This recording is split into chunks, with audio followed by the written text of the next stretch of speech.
एक ये राधा स्वामी पंथ है जो गुरु नानक देव जी के और कबीर जी की वाणी को पढ़ पढ़ा के कहीं की ईंट कहीं का रोड़ा जचा गए। ये सतलोक सचखंड और सतनाम ये बताने लगे थे। इन्हें कख नहीं पता, कैख है भी नहीं पता भक्ति मार्ग। ये क्या बताते हैं? सतलोक में परमात्मा निराकार है, चेतन ही चेतन है, प्रकाश ही प्रकाश है। और फिर सतलोक कैसा है, सतनाम क्या है, सारनाम क्या है, सार शब्द क्या है, सतलोक क्या है, सतपुरुष क्या है। इनके परम धनी के वचन है शिवदयाल जी के, जिससे युवराधा स्वामी, धन सतगुरु, सच्चा सौदा, धनो दादा, जय गुरुदेव, निरंकारी परंकारी जितने पंथ हैं ये उसी से निकले हैं, उसी के आधार से। वो क्या बताता है कि वही सतनाम है, सतनाम वही सतपुरुष है, सतनाम ही, और सतनाम ही सतलोक है, सतनाम ही सार शब्द है, सतनाम ही सतपुरुष है, सतनाम ही सार नाम है। कख है इनको पता। तो अब कहते हैं परमात्मा ने कहा है कि कलयुग बीत जावे जब एता, और सभी जीव परम पुरुष पद चेता। ओए है परम पुरुष। गीता जी अध्याय नंबर 15 के श्लोक नंबर 16 और 17 में 3 पुरुष हैं। एक सरपुरुष, यह ब्रह्म है 21 ब्रह्मांड का स्वामी, और एक अक्षर पुरुष जो 7 संग ब्रह्मांड का मालिक है। ये दोनों परम पुरुष नहीं है। इसलिए गीता अध्याय नंबर 15 के श्लोक 17 में तुरंत कहा है कि उत्तम पुरुष है तू अन्य परमात्मा इति उदाहरत है। ये लोग तरम अविश्य विवर्ती अवैश्वर है कि वो परम पुरुष तो कोई और है। उत्तम पुरुष, परम माने श्रेष्ठ, परम पुरुष, उत्तम पुरुष, श्रेष्ठ पुरुष, पुरुष माने परमात्मा, वो तो कोई इन दोनों से भी अन्य है, सरपुरुष और अक्षर पुरुष से। और वही तीनों लोकों में प्रवेश करके सबका धारण पोषण करता है। गीता अध्याय नंबर 18 के श्लोक 62 में कहा कि अर्जुन तो सर्वभाव से उस परमेश्वर की शरण में जा।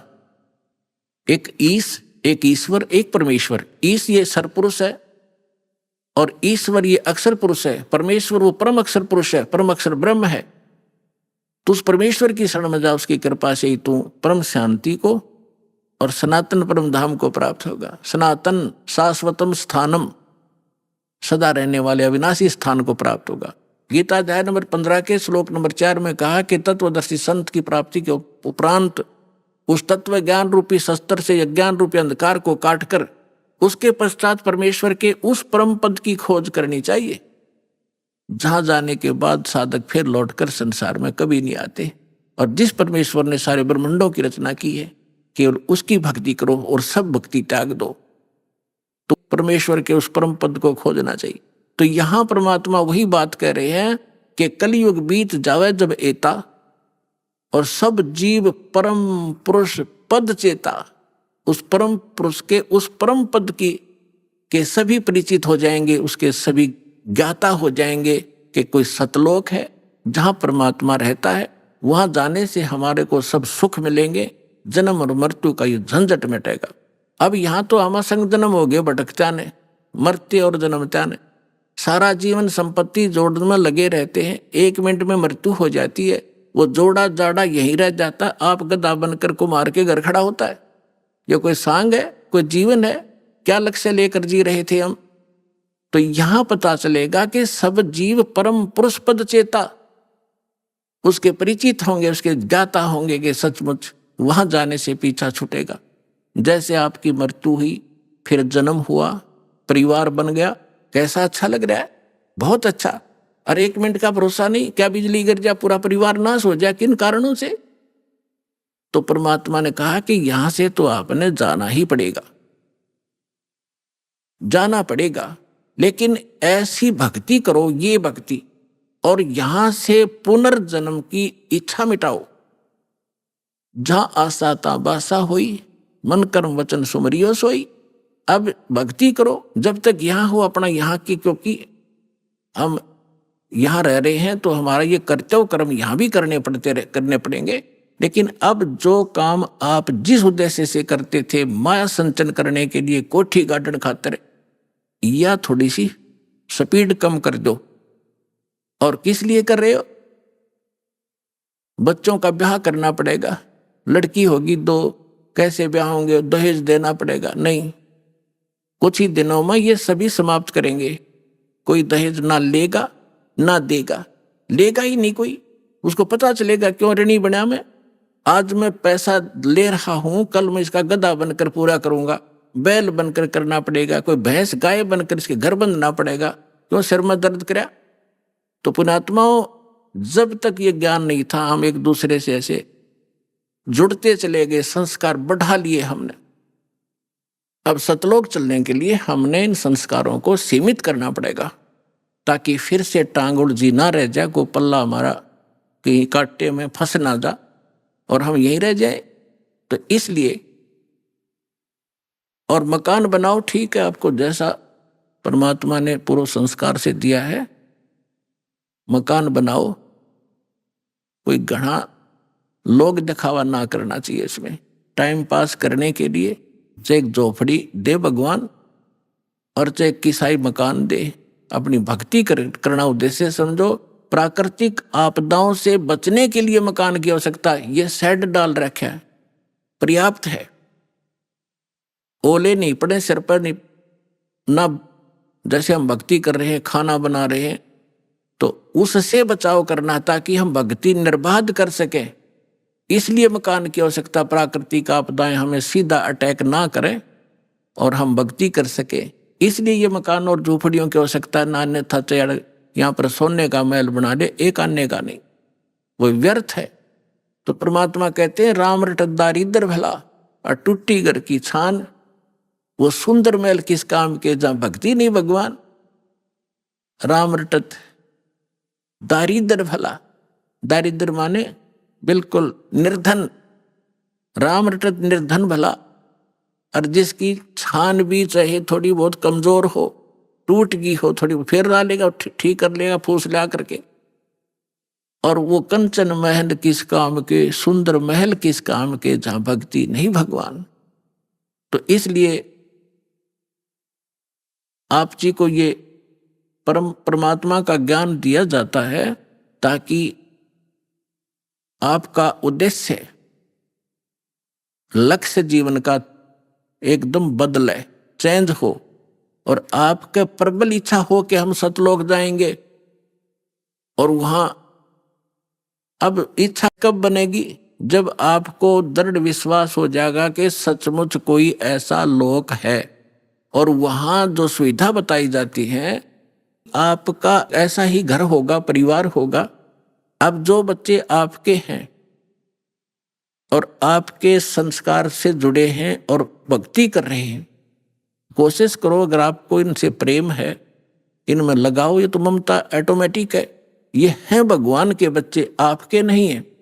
लेकिन यहाँ संस्कार वश हमारे ये बने हैं, हमारे निमित्त किए गए हैं, तो हमारा कर्तव्य बनता है इनको भगवान की भक्ति पर जरूर लावे। इनको भगवान की भक्ति पर लगाओगे, सच्ची भक्ति पर, तो फिर जब आप यहाँ से शरीर छोड़कर जाओगे वहां, फिर ये भी शरीर छोड़कर आएंगे वहीं, तो वहां भी आपका ऐसे ही एक परिवार बनेगा जैसा यहां बन गया। अब देखो पुण्यात्माओं, यहां सारे दुख हैं। गर्मी में गर्मी सतावे, सर्दी में सर्दी, और फ्लड आ जा तो घरों में भी पानी घुस जा, और भी ना जाने कितने कष्ट शरीर में हमारा लगे रहते हैं। कोढ़ हो गया, कैंसर हो गया, अंधा हो गया, आंख फूट गई। लेकिन हम इतने ढीठ हैं, यदि हमारी मृत्यु ना हो तो इन दुखा ने भी कोई नहीं गिने। हमने मृत्यु का दुख मान रखा है, और यह मृत्यु कंपलसरी। यहाँ पर सारे दुख दे के भी मृत्यु होगी।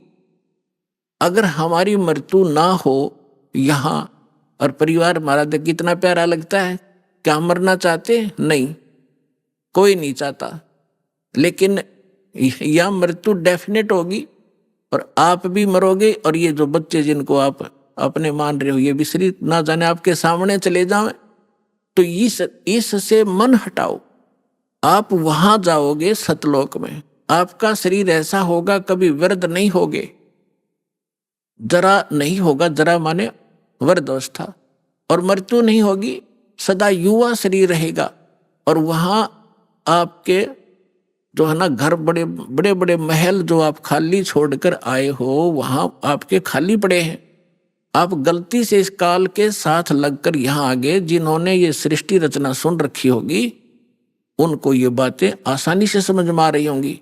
लेकिन जिन्होंने सृष्टि रचना नहीं सुनी होगी फिर धीरे धीरे कभी सुनाएंगे। आज वो ये सुने, क्योंकि सत्संग स्थल एक ऐसा स्थान है जिसमें प्रथम कक्षा के बच्चे भी आते हैं और दूसरी कक्षा के भी, और बीए के भी यहीं बैठते हैं, और पीएचडी वाले भी बच्चे यहीं विद्यमान हैं। एक ही सत्संग में एक ही प्रवचन से उन सबको उसी सत्र का ज्ञान देना पड़ता है। तो ये जो जिस सत्र के बच्चों के सत्र का ज्ञान है ये दास दे रहा है, वो उसको समझ में आ रहा है। तो ऐसे ये प्रत्येक सत्संग में, प्रत्येक प्रवचन में हर तरह का ज्ञान दिया जाता है। प्रथम वाले बच्चे भी समझे और द्वितीय वाले भी, और जो पुराने भक्त हैं उनके लिए भी बताया जाता है कि सृष्टि रचना में आपने बहुत बार सुना है कि आपके वहां मकान खाली है और आप गलती करके इस काल के साथ आगे, इसलिए आप यहाँ पर हैंड टू माउथ हो गए, और वहाँ सारी चीज भरी पड़ी है, किसी चीज का भाव नहीं, कोई टेंशन नहीं, और वहाँ विकार नहीं जीव में गंदे, ऐसा सिंपल स्वभाव। तो यहाँ के देवताओं में विकार है, लेकिन वहाँ के हंस, वो हंस कहे जाते। हंस किसे कहते हैं? एक पक्षी होता हंस, एक बुगला होता उसी की हम शकल। लेकिन उनका पता कब चलता है? जब दोनों सरोवर के ऊपर हों। बुगला खाता है मच्छी, कीड़े मकोड़े गोगे, और हंस खाता केवल मोती। वो कीड़े मकोड़े नहीं खाता, मछली नहीं खाता, तो उसको हंस कहते हैं जो विकार करे ही नहीं, चाहे मर जावे। और हंस का एक और गुण बताया है कि उसके सामने दूध रख दिया जाए, जिसमें 1 गिलास पानी 1 गिलास दूध डालकर रख दे मिला के, वो दूध ग्रहण कर लेगा और जल न छोड़ देगा उस पात्र में, जो का तुम रह जाए। उसमें ऐसा गुण दिया मालिक ने। तो जिन्होंने दूध और पानी भिन्न भिन्न कर लिया इस ज्ञान के आधार से कि ये लोक कैसा है, यहाँ का जीवन कैसा है, और सतलोक में जो बताया जा रहा है वो कैसा है, तो वो भिन्न भिन्न कर लिया, इस जल को छोड़ दिया, दूध ग्रहण कर लिया, उसको हंस कहते। तो वह हंस कहे जाते हैं। आदमी अपने ही जैसे हैं, आकार ऐसा ही है, उनका शरीर वह बहुत तेजों में है, 16 सूर्य जितना प्रकाश एक वहां रहने वाले भक्त और भक्तनी का है। परमात्मा के शरीर का जो वहां प्रकाश है, एक रोमकूप में करोड़ सूर्य मिला दे, करोड़ चंद्रमा, ऐसी रोशनी है। परमात्मा सक्षम है, समर्थ है, जीव अलग है, परमात्मा भिन्न है। परमात्मा सर्वशक्तिमान है, जीव की एक सीमित पावर है और सीमित उनका सब क्रियाएं हैं। परमात्मा की क्रियाएं असीमित होती हैं। जो जीव और ब्रह्म एक बताते हैं वो भूले हुए प्राणी हैं, वो अज्ञानी आत्माएं हैं। उनको अब जो प्रसंग चल रहा है, जैसे एक भक्त मिला इस दास को, पहले की बात है जब बहुत कम ही संगत होती थी। ऐसे हम दास भी किसी को पकड़ लेता था जान पहचान के, को आजा बैठ जा तुझे एक बात बताऊंगा, ज्ञान सुनाने लगा। अब वो अच्छी आत्मा था वैसे तो, सुनता रहा, सारी सृष्टि रचना सुनाई। 1 दिन 2 दिन, तीसरे दिन जब वो आया, वो कह लगा भाई बात सुन भगत जी, मैं आपकी बात ऐसी है मेरे हृदय में लग गए, और मेरा सरसा होता है इनका, और मैं ऐसा व्यक्ति हूं, मैं जौन से काम पर लगता हूं, पक्की धुन का आदमी हूं, मैं उसको करके छोड़ता हूं, बीच में नहीं छोड़ता। और मैं नाम लूं को नहीं, मैं नहीं लूंगा आपसे मंत्र। माँ के बात भाई क्यों नहीं लेगा कि मैंने मंत्र ले लिया, मैं तो सिर धड़की बाजी लगा कर काम किया करता हूं, और मैं भक्ति कर लूंगा और मैं चला जाऊंगा जहां